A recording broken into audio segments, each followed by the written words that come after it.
I have to ask because I'm curious because you've been on YouTube for so long.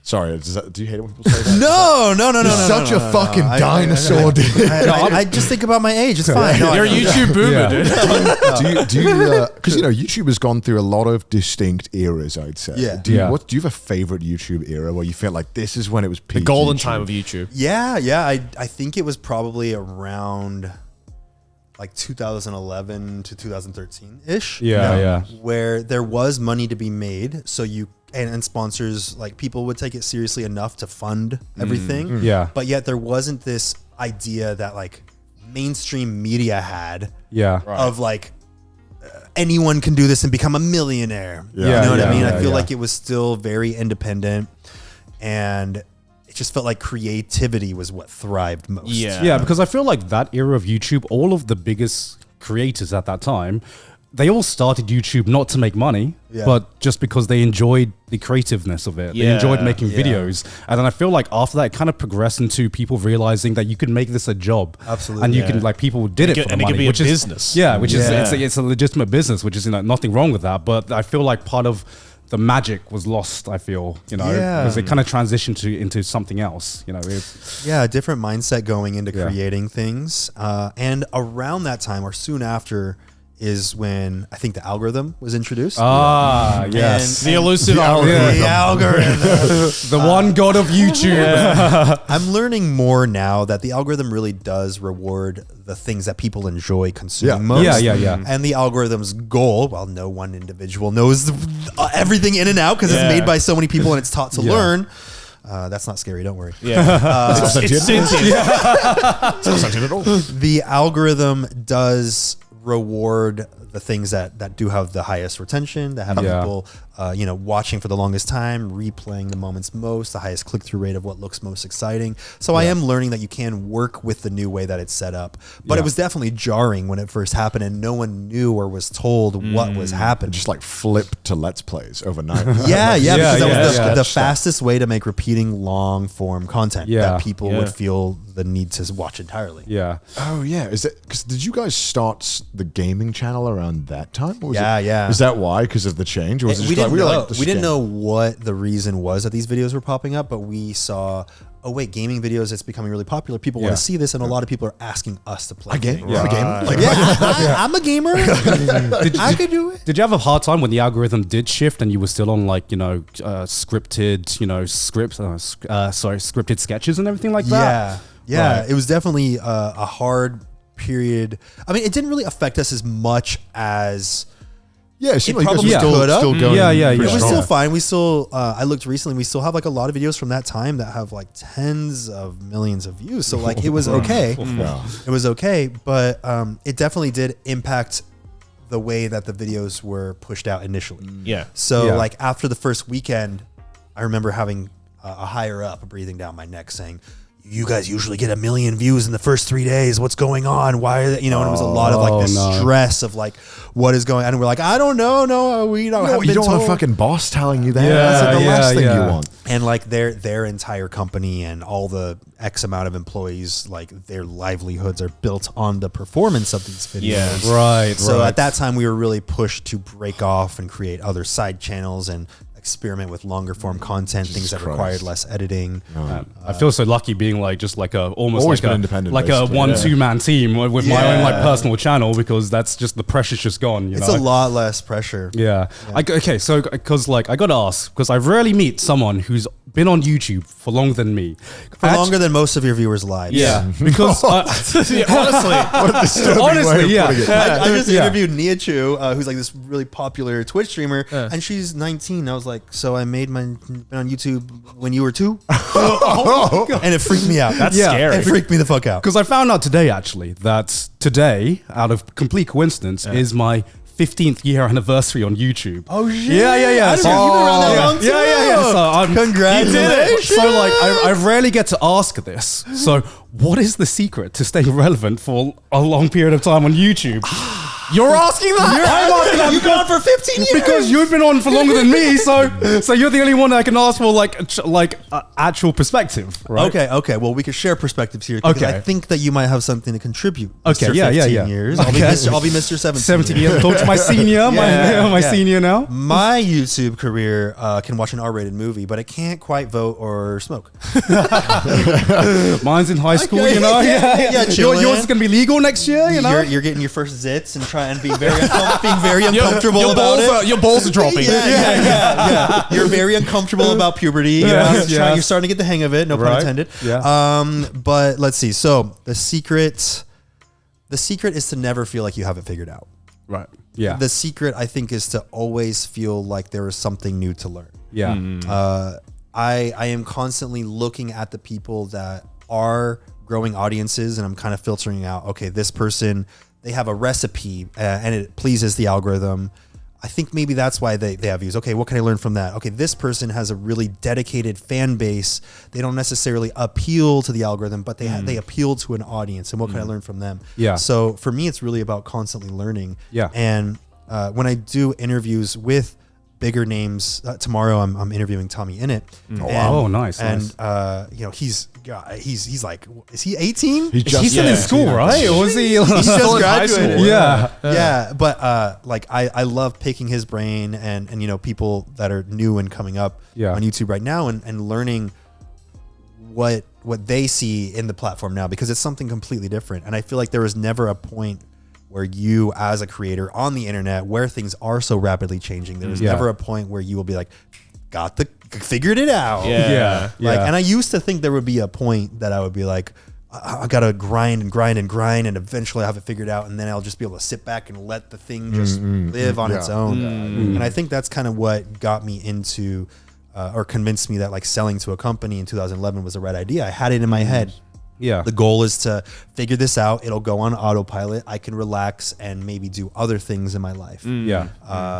But what I quickly realized is that I really love doing this, and this is part of my life that I want to retain. And there will never be a point where I feel satisfied just relaxing. But also, if you sit back and relax, then and it's been about comfortable. You get comfortable, and you lose track of what's why things are moving in the direction they're going and what is relevant to the platform today. Yeah, because that's really interesting to hear, because like for your perspective, you've really like been one of the top creators basically since the birth of YouTube. Whereas I've been on YouTube for a long time, but it's been like on a very, very niche like topic, which is anime. So I've always been able to learn from what the bigger creators are doing and try to apply what everyone else is doing, and seeing if I can take that into my own niche, my own channel, and seeing if it can grow out of there.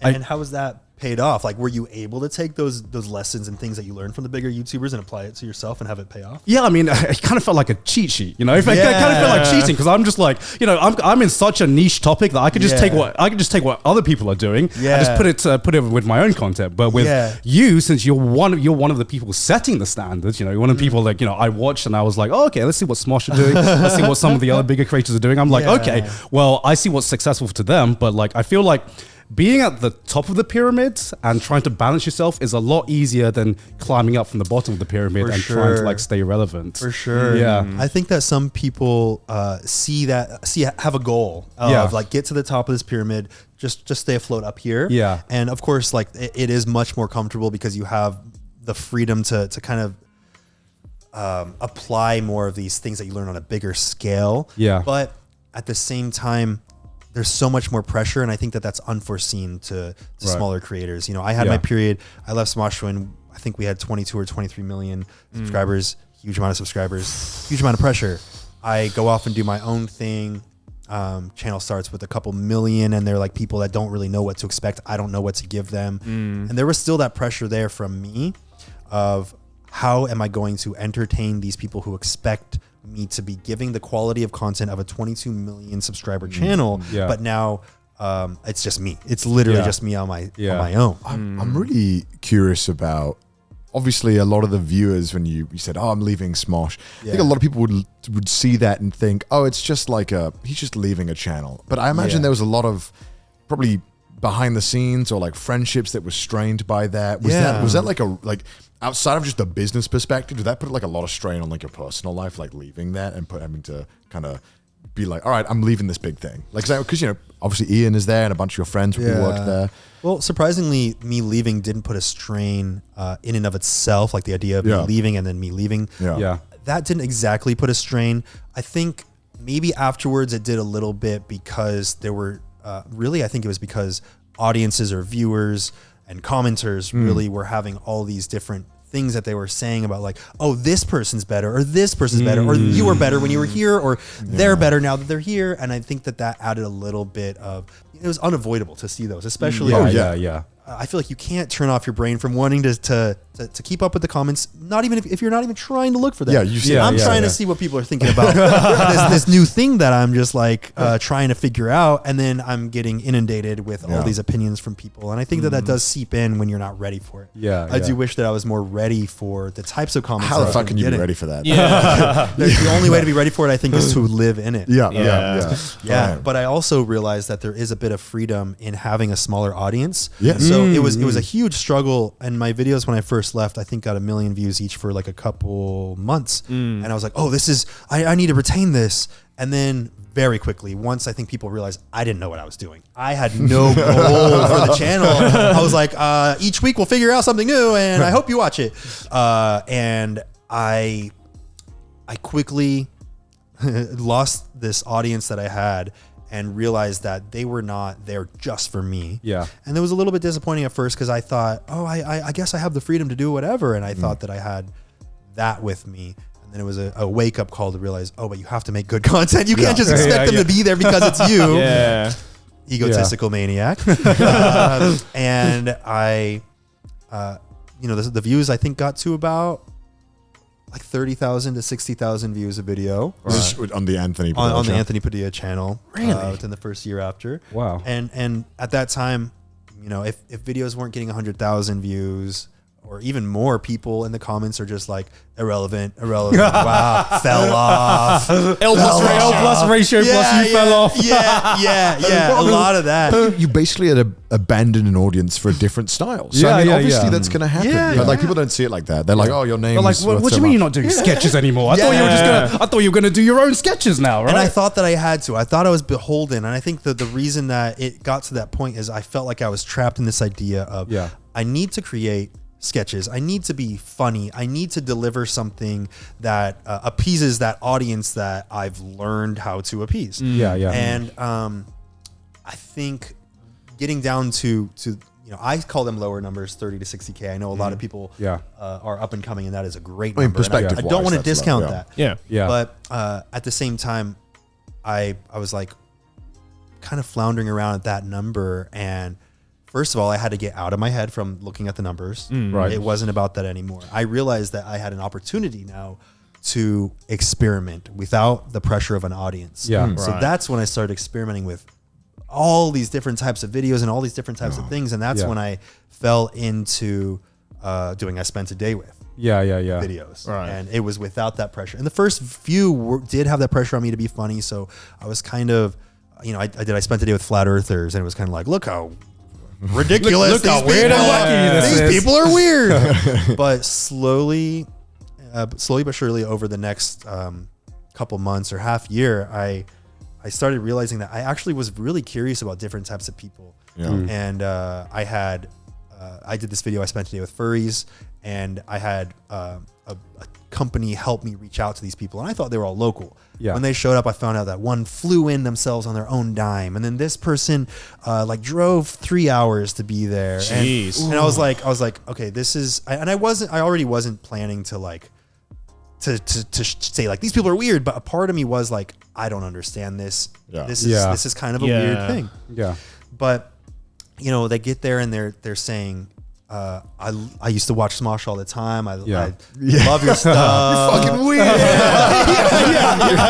So anyway, why are you weird? So I very quickly changed my perspective with the way that I went into that interview. I was like, there was no way, and it felt weird to me doing that the Flat Earther episode. It felt weird to me, like I was going outside of my element to give the snarky commentary channel perspective that was really popular on YouTube at the time. I felt I realized I was kind of falling into those tropes that were so popular. Yeah. And I was like, I just feel like I need to just be me and have a conversation with someone, be curious about them, try to learn about their life.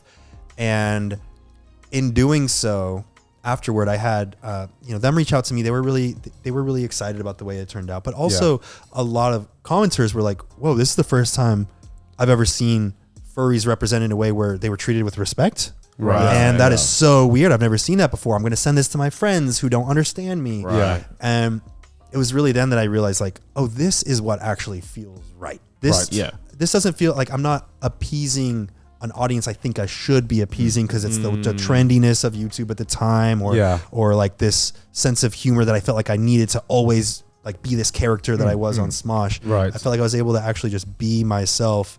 And my editor then helped me throw in jokes, but it wasn't up to me anymore. I was just making a connection with the person. Yeah.